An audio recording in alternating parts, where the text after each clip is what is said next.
What's up, meatbags? It's the often imitated, never duplicated Tony TGD coming at you with a very special video. We're going to be looking at Tallarico Talks Metroid Prime. This is a privated video from TurboJoe. It's part of TurboJoe's Tommy Tallarico interview series. Now, I don't know why Joe decided to publish then private the video, but I was in the process of watching it and I still have it available to myself, so I figured I'd talk about it before he went ahead and republished or tried to pretend it didn't exist. Now, originally I wasn't going to talk about this video. I was actually looking at a different video. Mr. Volpe asked me to take a look at Joe's haha I got you Tommy Tallarico troll video or whatever. And I was in the process of double checking something on Joe's channel when this video popped up, and I know it was aimed at me, so I said, let's take a look at it. I did watch it already once. It is aimed at me. You'll see when we go through it. I'm going to play it at 2 times speed as always because Joe, like most of the Amico fans, talks very, very slow. But let's go ahead and take a look.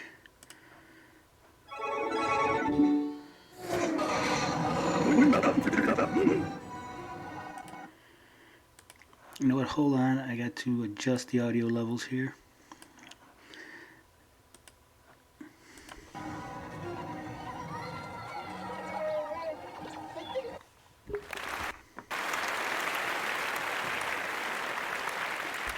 So first off, he's giving a shout out to Michael Jan Ung for his continued research and amazing channel support. His research consists of repeating nothing but Tommy Tallarico talking points. He has not talked to any of the developers. He has not talked to anybody besides Tommy. And he has actually done zero research that I can find, and nothing better than what you get from coming to the Geek Getaway, or of course the Geek Getaway YouTube channel. This is the #1 Amico channel on the internet. We cover it like nobody else. We get in, we dig deep, down and dirty, and we get to the truth. So it's kind of a slap in the face here that TurboJoe would say that this guy does great research.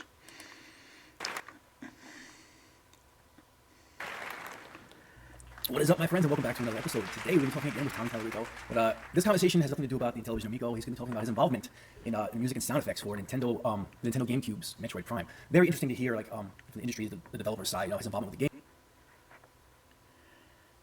game. And I hope you find this story as fascinating as I did. Enjoy, everyone. We'll just start with these questions because I just.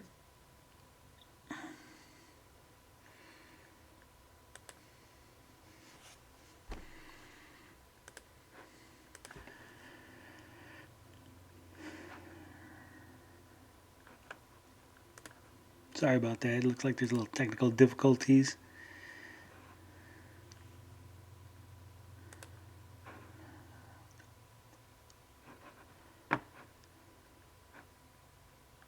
Staying away from the drama, the anti-Amico drama. It's not good for me because I just it gets me old enough. I'm sure it's me on camera. Exactly, especially when I know it's bullshit. It's like. All right, we're gonna go ahead and go back a little. Sorry for the technical difficulties. This is a very old laptop I'm using. Here, like, from the industry, the developer side, his involvement with the game, and I hope you find this story as fascinating as I did. Enjoy, everyone. We'll just start with these questions because I've been staying away from the drama, the anti-Amico drama. It's not good for me because I just it gets me old enough. I'm sure it's me on camera. Exactly, especially when I know it's bullshit. It's like lies. It's not true. Twisting things out of context. So I stay away from it all the time. So anyway, he gets riled up with this drama. So question number 1. Yes.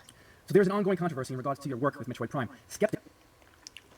Now, first off, Joe says he avoids the anti-Amico drama, but somehow he knows that there's a ongoing controversy about his Tommy's involvement in Metroid Prime. It's kind of interesting that you would know about this, but somehow you avoid anti-Amico drama. And so-called journalists claim that you either did not work on the game, that your work was discarded and never used due to it being substandard, or that you were fired by Nintendo. What's the story with this, and why are you not credited? First off, those claims are not what were being claimed.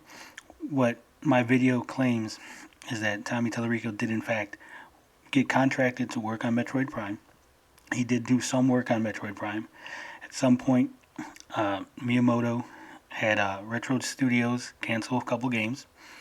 Retro Studios took their in-house audio department, put them on Metroid Prime. Tommy Tallarico's contract ended or was not renewed, and Clark Wen, the man who took over as audio director for the game, he, in a statement to Shinesparkers, said that there was only 2 weapon sounds in the game when he took over, and that the audio that was in the game was either tweaked a little or left more or less as is. For it. If you want to clear this ridiculous well, stuff. I actually don't think it's an ongoing controversy. It's just that people of who want to try to dig up any kind of dirt they're grasping at straws will make up anything in their minds and their heads and misinform people. Just to get.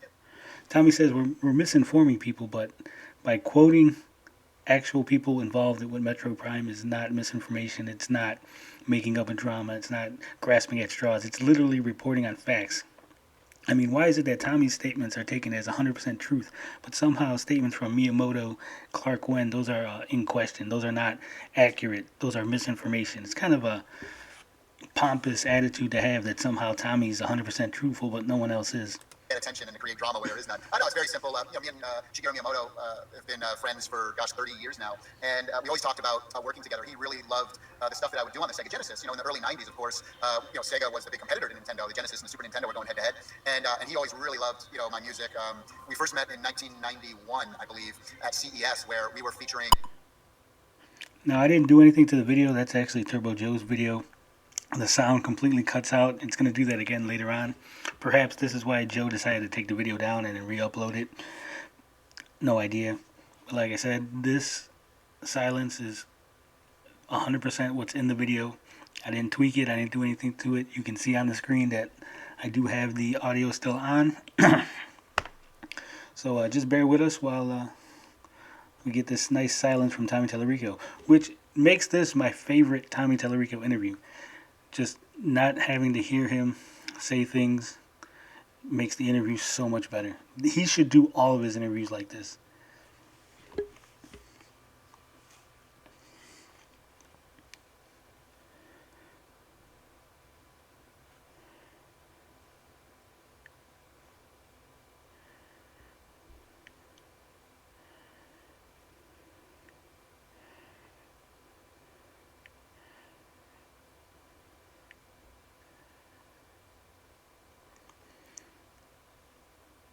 Just imagine that Tommy's talking about how great it was to work on Metroid Prime and how everyone loved him and he was the best sound designer ever. And he was super great and fantastic and everybody wanted to be his friend. Just imagine that's what he's saying, because that's probably pretty accurate to whatever the hell he's talking about.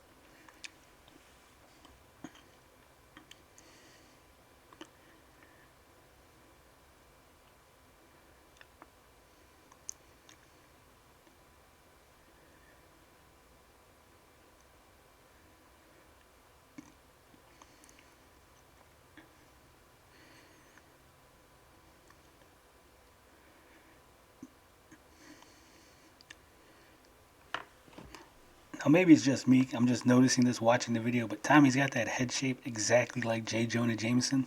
I know he's a big Spider-Man fan, but I think Tommy, if he grows a mustache, if he somehow is able to get the testosterone in his body to grow facial hair, if he grew a mustache, he might actually play a good J. Jonah Jameson.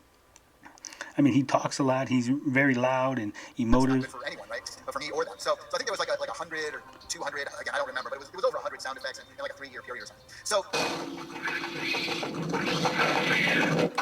I don't know what the 100, 300 sound effects in the 3-year period is referring to, because, like you said, the audio was cut off. If he's saying that that's what was in the game, that kind of goes against what Clark Wen said in his interview with Shinesparkers.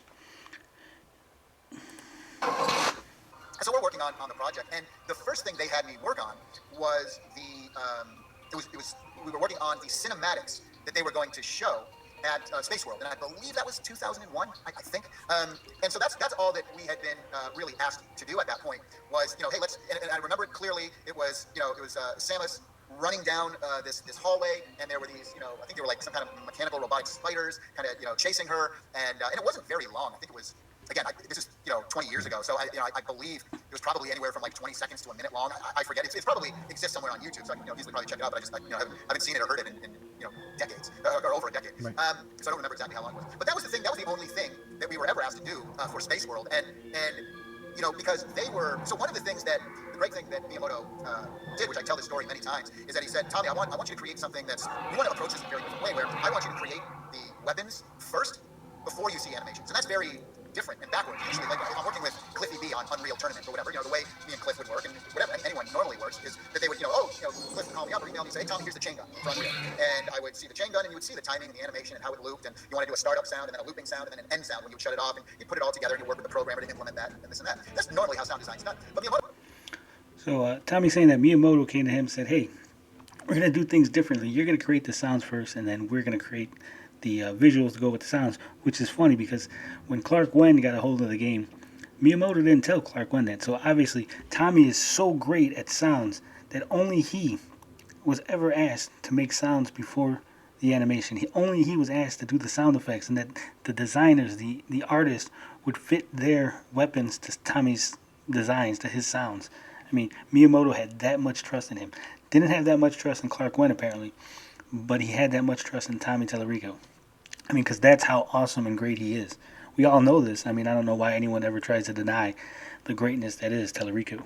This whole thing was like, look, I don't want to box you into like a visual. Just use your imagination, and create the most amazing weapon sounds that you can think of. And then I'm going to bring that to our artists and our designers, and then they're going to start to work on the weapons and the animations based on your sounds. I'm like, well, that's just the coolest thing ever. I don't have any, all of my barriers and everything, they're all gone. I can just do whatever I want. And so we'd come up with crazy stuff, and so, but the gameplay, the one thing to know about Metroid is we were working on it. It went through many different phases, and the product was very much delayed because of, they didn't, they were changing the gameplay, they were changing the design, they were changing the graphics, they were changing the controls. It was I joined at the very beginning, and so, the scope of the game had been changing throughout. So, originally I remember that we were talking about, hey, let's do they were talking about potentially showing some interactive gameplay at Space World, and they ended up not doing that. And they said, just let's focus on the cinematics, and they were just going to show that because it wasn't in a place where Miyamoto and Nintendo were happy. Not from any aspect, not from the the animations and the sounds and the controls. They weren't really happy with where the product was. Fair enough, right? So Tommy's saying that Miyamoto said that from any aspect that the game wasn't ready. Now let's take a little trip over to this IGN article where they actually talked with Miyamoto. I got it highlighted on the screen. This is a statement from Shigeru Miyamoto himself. It says, as a matter of fact, we were about to present Metroid Prime to the Space World 2001 show, but it doesn't yet have good enough sound effects. And also, I was not fully satisfied with the control. As you can see from this statement, sound effects is the thing that Miyamoto focused in on. Controls were a secondary issue. So we can assume that he was not happy with the sound effects. He was not happy with what Tommy had produced for sound effects for the game. I mean, it doesn't say anything else. It doesn't say about the animation, the artwork. It says only two things mentioned, sound effects and not fully satisfied with control. It doesn't say we were sort of satisfied with the sound effects. Some of the sound effects were good. It just says it doesn't yet have good enough sound effects. So Tommy's sound effects were not good enough for Shigeru Miyamoto. And that's part of the reason, probably the majority of the reason, according to this quote from Shigeru Miyamoto himself, as to why it was not shown at Space World 2001. So they only wanted to show something that was spectacular because this is one of their AAA titles. So instead they decided, let's just go with this trailer, and we'll just use it as a teaser. We're not going to get the game in a spot where the game is playable and there's wow factor. So let's just go with the trailer. So that's what they ended up doing, and so, but it wasn't because the sounds were bad. So we couldn't show the game. That's ridiculous. He says it's ridiculous that the sounds were bad and it couldn't show the game. So let's, once again, as a matter of fact, we were about to present Metroid Prime to the Space World 2001 show, but it doesn't yet have good enough sound effects. I mean, I don't know how you can interpret that statement in any other way, shape, or form other than Miyamoto was not happy with the sound effects for the damn game. I mean, Tommy says that that's not true, that that's crazy talk. People are just grasping at straws. They're insane in the membrane. Yet somehow Shigeru Miyamoto, his very good friend, said that. So I don't know. Who do I believe? Do I believe Tommy Tallarico, who is saying that his sound effects were good? I mean, everybody thinks their work is good. I think my videos are good. You probably are like, man, your videos fucking suck. But to me, they're top quality. These are top quality videos I'm producing for you guys. So, I'm sure Tommy thought that his sounds were good, but these words coming from Shigeru Miyamoto in this article from IGN, a highly respected source. This isn't some backwoods back alley fucking website here. This isn't some blog in the damn corners of the internet. This is IGN. They talked directly with Shigeru Miyamoto for this statement. So I don't know how anyone, anywhere, can say that this statement is incorrect, this statement is misinformation, this statement is somehow a lie or an untruth, or it's just me trying to bash on Tommy Tallarico. If you can figure out a way that that's true, please let me know in the comments, because I would love to know how Shigeru Miyamoto's own words are incorrect. Only half would think something like that. Exactly. And so that was like Space World, and then after that, again, we started using, we started to do a bunch of sounds. What ended up happening is at the end of the contract, because I was contracted, I was never an employee of Retro or this and that. What had happened is towards the end of the contract, Nintendo stepped in because they were unhappy, and I think this is, I don't feel like I'm, I think this is common knowledge, but they were kind of unhappy with where Metroid was because it was taking longer than expected. And again, Nintendo is the best of the best, right? They expect the highest quality. So the way I heard it from Jeff at the time, the way it was explained to me, was that Nintendo was coming in and they said, look, Metroid's our most important product, and Retro, you're working on like 3 or 4 other things at the same time. We want you to stop doing that. Screw that. Nothing is more important than Metroid right now. So we're going to cancel every single other project that you're working on, and we want everyone to now work on Metroid. Nintendo's smart. Made sense, right? Sure. Why? Now, Tommy's saying that Nintendo came in and said, stop working on those other projects. We want you to focus on Metroid Prime.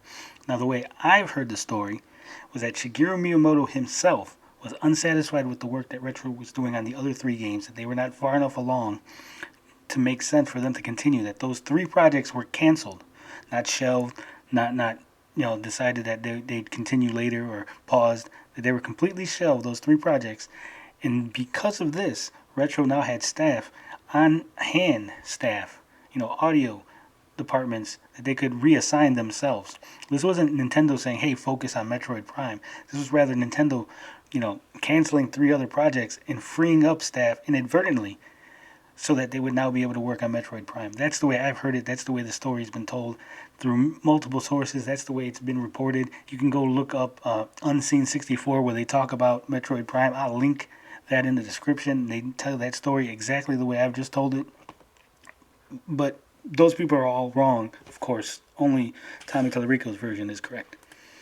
Why separate and split your resources, including your internal audio department? That's the reason they hired me, is because Miyamoto wanted to work with me, and also that their internal. So you heard that he said they hired him specifically because Miyamoto wanted to work with him. Now, I don't know about you guys, but if Shigeru Miyamoto specifically asked for Tommy Tallarico to be on the project, why would Nintendo then go behind Shigeru Miyamoto's back, tell Retro to get rid of the other games, reassign your audio department to Metroid Prime, and not renew the contract with Tommy Tallarico? This does not seem to make any sense to anybody. If they specifically came out and sought Tommy Tallarico, if Shigeru Miyamoto himself was like, hey, I really want this guy to work on Metroid Prime, I really want him to make the sounds, why in the ever-loving fuck would they ever take him off the sounds?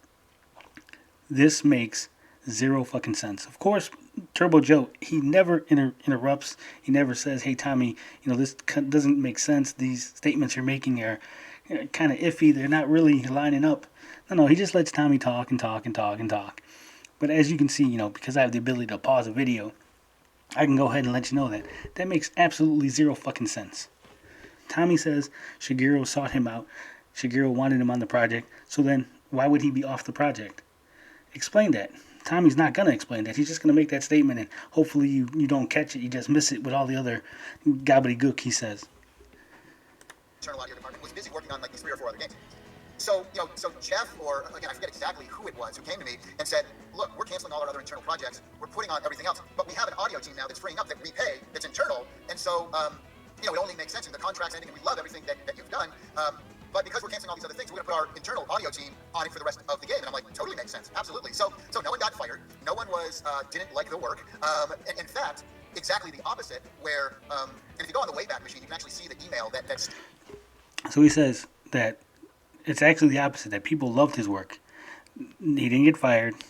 He didn't get removed from the project.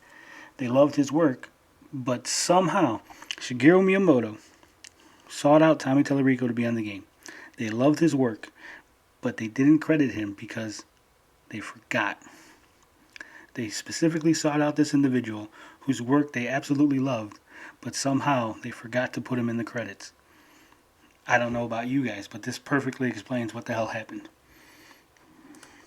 That's Scott Peterson, who's still at Retro. Anyone can reach out to Scott Peterson if they wanted to because, again, unintelligent half-wit conspiracy theorists will say, well, Tommy could have made up that email. That Scott. So Tommy's mad because I said that the email that he showed isn't actually an email. It's actually just a copy-paste that he wrote on his blog. That he's going to show it a little bit later in this video, but I showed it in my video. And I don't know about you, but I could write anything on my fucking website and claim that it's an email from somebody. That's not proof. It's Pixar. It didn't happen, Tommy. Now, I'm sure you have that email saved somewhere. I don't know why you haven't just pulled it out and said, hey, here you go, guys. Here's the email that Scott Peterson sent me. And you did say that we could reach out to Scott. I know you were upset before. You had mentioned previously that you were upset that somebody, I think it was Sneaky V, had reached out to Scott Peterson to ask him about Metroid Prime. You were a little upset about that, but now you're saying that we can. So I will take full advantage of this ability to reach out to Scott Peterson and ask him about this and ask him to share with me this email if he still has it saved on his hard drive or something. So thank you for that, Tommy. He never showed the actual email. He could have, and again, I've been in the industry 30 plus years, worked on 350 games. Do you actually think I would fake the guy's email, who anyone can clearly reach out to and just say, hey, Scott Peterson, is it true that this is the email you sent? He's saying he wouldn't fake it because anybody could reach out to Scott Peterson, but this isn't true. Not anybody can reach out to Scott Peterson. You can't find him. He's not just listed in some database somewhere where you say, hey, here's everybody's email that ever existed. The average person isn't going to reach out to Scott Peterson. Only someone who's questioning whether or not Tommy was in the game would reach out to Scott, and then they'd have to have the ability to reach out to Scott because they would have to know Scott's email. So Tommy's making it seem like this is just like Scott's just everywhere and you could just access him, at will. But you can't. So yeah, you could make this claim, and it is known that you did work on the game at some point. So yeah, you could fake an email. It's possible. I mean, would you? I don't know. I don't know you personally, Tommy. We're not friends. So I don't have a reasoning either way to believe you or not believe you, but you're making it sound like this is some kind of ludicrous statement, like I'm asking you to fly or some shit. No, Tommy. People fake things all the time. Famous people, rich people, poor people. This isn't some ridiculous statement that maybe you've faked this to kind of prove to people that you actually worked on Metroid Prime. I mean, you did take that page down and, you have to access it through the Wayback Machine. So it's not like something you pride on your website. You say, hey, look, everybody, this is the email. So you kind of, downplay it a little. So it is a possibility. Don't act like it isn't. Don't act like it's some kind of ridiculous statement. I mean, the way you're being so defensive about it, it actually kind of sounds like it might be true. Sent to Tommy Tallarico, saying in that email, we really like your sounds. We found out later on that you were the guy who worked on it, because remember. So they found out later on, and like I said in my other video, Metroid Prime was re-released. It did have a compilation of all 3 Metroid Primes, and they did add some credits, a special thanks for the people working on the re-release and working on the compilation. But once again, Tommy Tallarico was not put into the credits. So you have to ask yourself, if they originally forgot him, why did they not correct this mistake? Why didn't Tommy say, hey, I know you guys are making a re-release. Now's a chance for you to correct that mistake. Put me in the credits. You would think he would reach out. I mean, he seems concerned enough to talk to TurboJoe about it at length. But somehow he wasn't concerned enough to say, hey, let me reach out to you guys. I know you're making a re-release. Hey, add me to the credits. No hard feelings for all these years of me not being credited in the game. So, again, these things they don't add up. I like when things add up, when it's a nice, clean, clear picture of things that are going on, but this one, it's kind of blurry. It's kind of murky. When I left the project, now a whole bunch of new people came in, and because it lasted. Now, TurboJoe put on the screen, here's the email. It could be easily found. And if TurboJoe actually watched the video I made, I did show this email, this quote-unquote email. And as you can see on the screen, this is just a copy-paste. This is not a picture of an email. This is not a embedded email. This is not a link to an email. This is literally in the same font as the rest of the website. This is literally in the same fucking area as this other, this opening statement. And then here's an email. Boom. But is it an email? I don't know. He's got Scott Peterson's name on it. He's got a hello. He makes it seem like it's an email, but I don't know that it's an email. I don't have that kind of knowledge. It'd be nice if he would have just, took a screen cap or a picture or something. and Jeff Spandenberg ended up leaving the company, right? So I was talking with Miyamoto and Jeff Spandenberg. Neither of those two guys would confirm 100% what I just told you. And then Scott Peterson later on, after Metroid had been released, that's when they found that. And once again, we got the audio cut off. This is top quality video production from TurboJoe. But I'm sure Tommy's just saying These were important sounds in the how game, great he sounds, is and how great everyone thinks some he of the is. main weapon stuff. And again, I totally realize and recognize and appreciate that, and I'm not taking anything. We're going to take a quick detour again over to this interview with Clark Wen. Now, you can see Shinesparkers here says, in the early stages of Prime's development, Tommy Tallarico was brought on board as audio designer. In our interview with him, he said that Shigeru Miyamoto wanted him to design the sounds of Samus's weapons without any visual reference. This was so the artists and designers could then base Samus's weapons around those sounds. Usually, this would be done in reverse, with the weapon design coming before the sound. What were your thoughts on this unorthodox approach, and do you think this was a good decision? Now, here is Clark Wen, the audio director for Metroid Prime, the man who was put in charge after Tommy Tallarico's contract ended. Here's his response. I think it's a great idea. However, Tommy Tallarico was no longer involved with the project when I started, so I can't really speak to how this approach worked for the team. When I started, only the power and combo beams were in the game. I thought they sounded pretty good, so I more or less left them as is. So there you go. Only 2 weapon sounds were in the game. So Tommy was told to make, weapon sounds for weapons, but apparently he only got 2 done, and they were pretty good. They weren't great. They weren't awesome. They weren't the greatest sounds ever. Well, at least not according to Clark Wen. He thought they were pretty good. They're alright. And he more or less left them as is. I mean, maybe he changed the length, the pitch, who knows? I don't know what he did. I don't have the original files to compare to the files that are in the game now. But I'm sure Tommy, you can go ahead and pull them out and bust them out and show us. Show us the original files. I know you got them. And show us the files that are in the game now. Let us see, how much that he actually kept in the game. I mean, it's not that hard to do. I mean, if you're really concerned enough to make a video, interview saying these things, making these claims, saying that people are passing off misinformation and they're making things up and grasping at straws and don't have the intelligence that you have. So why don't you just go ahead and prove everybody wrong? It seems like it'd be a real easy thing to do. Real easy if you were telling the truth. Not so much if you were kind of exaggerating. But that's just my opinion on it.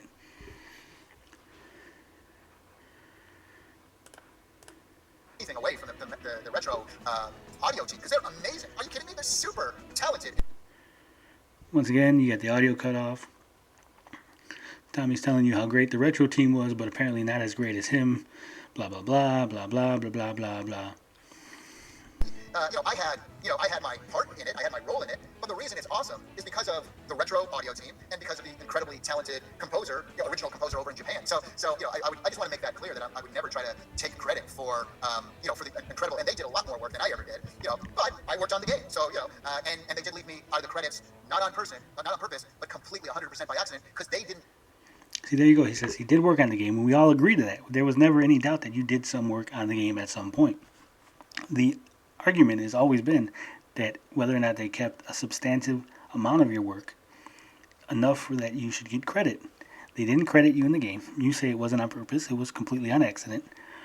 I've never seen any statement from anybody, whether it's been Shigeru Miyamoto, a Nintendo PR rep, Clark Wen, someone at Retro Studios. Never seen a public statement from anybody that says, hey, we forgot to credit Tommy Tallarico. He should be in the credits. He did awesome work. His sounds are still in the game. You could find them. They go through the whole Metroid Prime series. Remember, he's not credited in the first game. So, I mean, is he credited in the second game? Is he credited in the third game? It would be real easy to say, hey, here you go, guys. There's the sounds that I was credited with in the second game, which are the same sounds from the first game, and there you go. But, I mean, he doesn't do that again. Tommy, come on. I mean, why are you making things harder than they need to be? If you were in the game, if you were credited in some fashion or form in one of the games, that you could just point to the sound effect and say, hey, this is the same sound effect from the previous game. This is why I should have been in the previous one. Boom. End of the story. We got like a 5-minute video and everyone goes home happy. But you don't do that. And I'm very confused as to why.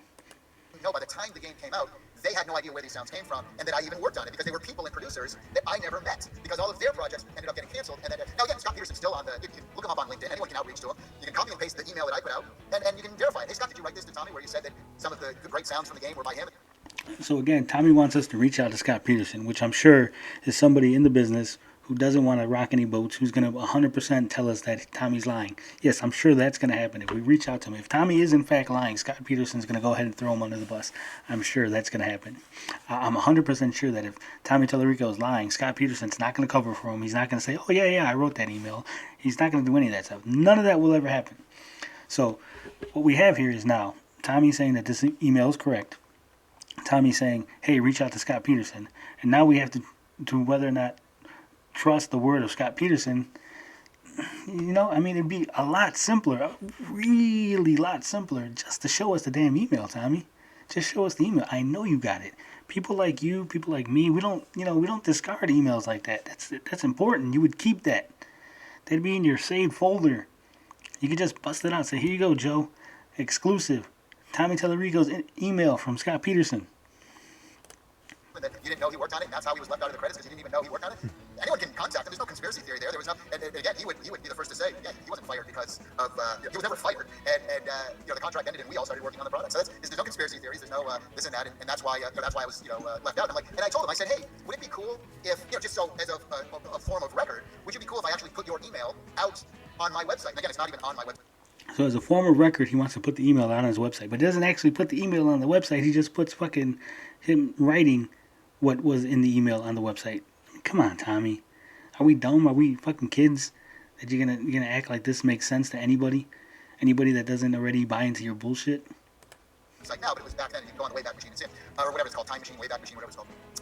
And look under Metroid Prime, you'll see it. And I said, do you have any problem with me putting this out? He's like, no, that's cool. This is what I said. Put it up there. Okay, cool. So to me, I know what I did on the project. I don't need validation to be in the credits. Other people who... Tommy says he don't need validation. He knows what he did. So why are you making this interview, Tommy? Why did you even talk about it? Why did you spend 21 minutes talking about your work on Metroid Prime if you don't need validation, if you don't need to be credited? You would think he would just say, hey, Joe, don't worry about it. It's no big deal. I don't want to talk about it. Water under the bridge, whatever. You would think that, right? That's what a normal person who doesn't care about something, who doesn't need validation for something does. A person that needs validation, a person that needs people to know that he was uncredited on something that he should have been credited for, that person's going to talk at length about it. I know, I do it all the time. I complain about, the video that the Quartering did where he used my research, my talk with the Alita Army for his video, and he never credited me on it. I tell everybody because that's fucking bullshit. And when you have somebody use your work and not give you credit, it really upsets you. It pisses you off. So if you didn't care, if it was no big deal, you wouldn't talk about it. So either, yeah, it's a big deal and you care and you should have been credited and that's why you're upset, or it's a big deal because you shouldn't be credited and you're just trying to cover your ass. I mean, I'll leave it up to my viewers to decide which version of the truth is. You want to try to make me look bad and say, oh, I lied, I made up the whole thing, I'm just trying to like as if I would make up credit. Oh yeah, I worked on Tony Hawk as well. I didn't. He says again, as if I would. Why wouldn't you, Tommy? What leads anyone to believe that you are incapable of making up a lie? What is it that leads anyone to believe that you're incapable of telling a mistruth or a half-truth, to exaggerate? Why is it that Tommy Tallarico is so special that he's unable to tell lies? That's the real story here. The real story is Tommy's inability to lie because, by God, he's reminding us like 3 or 4 times in this video that why would he do that? It makes no sense. Why would I do this, guys? Because that's what people do. Because people are people and people fucking lie all the goddamn time. Really, but I'm just going to tell everyone I did. Oh yeah, my name is in the credits for Guitar Hero, but I didn't really work on it. It's just, it's like, the intelligence level of some of these people who want to, say the things that they say, See, there you go. He's insulting people's intelligence. Say, hey, you guys are dumb. Why would I lie? People don't lie. Fucking no one ever lies. Come on, guys. Only dumb people think that people lie. Whatever. It is what it is. I'm in their head. I get it. You gotta tell you explain it, obsess over me every day. I get it, and it's fun for them to try to come up with things, and that's fine. Hey, look, but. No one obsesses over you every day, Tommy. You take up about 20 minutes of my day when I have to make a video about Intellivision Amico or some bullshit like this. You know, most people don't give a shit about you. Most people don't even know who the fuck you are. Let's really be honest. So, you know, don't think that you're special. Yes, you asked me what the truth is. That's the truth. I appreciate Anyone it. Look it up. can reach out to Right. Scott Peterson and ask if that email's true. Thank you, Tommy. I appreciate it. You know, it'd be really good. Why don't you reach out to Scott Peterson? Why don't you get Scott Peterson to show up on a TurboJoe interview video or a, you know, Amico All Access, and Scott Peterson can tell everybody what happened. You know, because that's real simple. I mean, why didn't you just, you know, hey, TurboJoe, you're going to ask me about this Metroid Prime. I'm going to get Scott Peterson on the horn, and the three of us can talk about it, and we could laugh about all these idiot haters that don't know shit. You would think, I mean, again, how many solutions have I gave you that are just so much simpler than asking other people to go ahead and track Scott Peterson down and find out whether or not you're telling the truth? So yeah, everyone, that was a very interesting story. Stay tuned for more Tommy Tallarico interviews, and the Road Rash 2 completion video coming out soon. Okay, we don't care about the rest of this shit. Joe did some Road Rash 2. No one watches your fucking videos. You have 887 subscribers, and your best videos are fucking Amico videos because you guys circle jerk each other. Now, there it is, folks. That's the video that TurboJoe doesn't want you to see. That's the video that they're trying to hide. The truth that they're trying to keep from you. You know how we do it on this channel. Love, peace, booty grease. We out this bitch.